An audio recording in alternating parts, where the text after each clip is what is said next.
Et on va aller un peu plus loin avec vous, Fanny Wegscheider. Alors, on va commencer par, si je puis dire, les mauvaises nouvelles. Qu'est-ce qui va augmenter, Fanny ?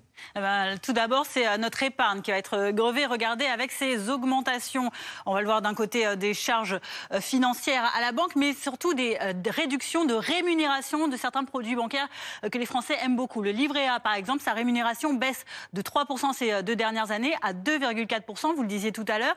Le livret d'épargne populaire, lui, très plébiscité, notamment par les ménages les plus modestes, baisse également. C'était 4% jusqu'à hier, c'est 3,5% désormais. C'est toujours plus important que le livret A, mais tout de même ça baisse.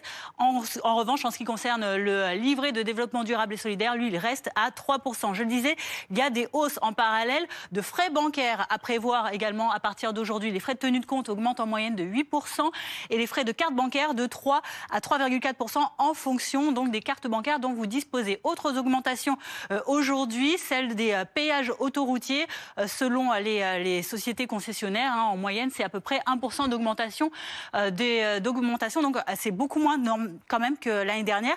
On était à plus 3% ou encore que l'année précédente à plus 4,75%. Les cartes grises augmentent dans 3 régions de France à partir d'aujourd'hui, de 5 € en Bretagne, de 12 € dans le Grand Est et de 6 € à La Réunion. Ça avait déjà augmenté le mois dernier dans 5 régions. Autres augmentations également qu'on va voir tout de suite. Le prix du tabac à rouler en cigarettes, en cigares.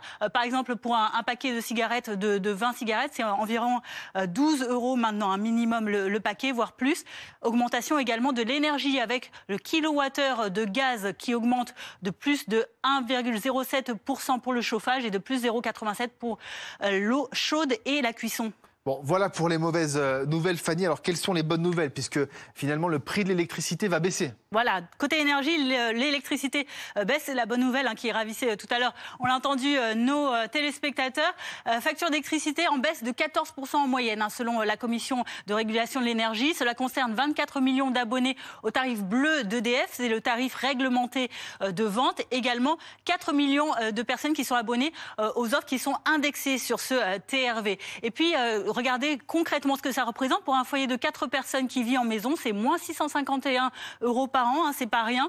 Pour un foyer de 3 personnes en appartement, moins 389 € annuels et moins 107 € pour un couple en appartement.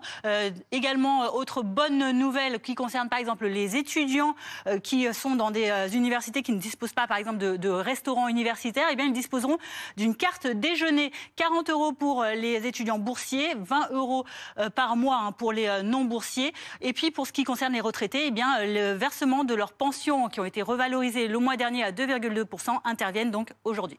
Merci beaucoup, Fanny, pour ces explications toujours très complètes avec vous. Tout n'est pas forcément, en tout cas, si sombre sur ce début du mois.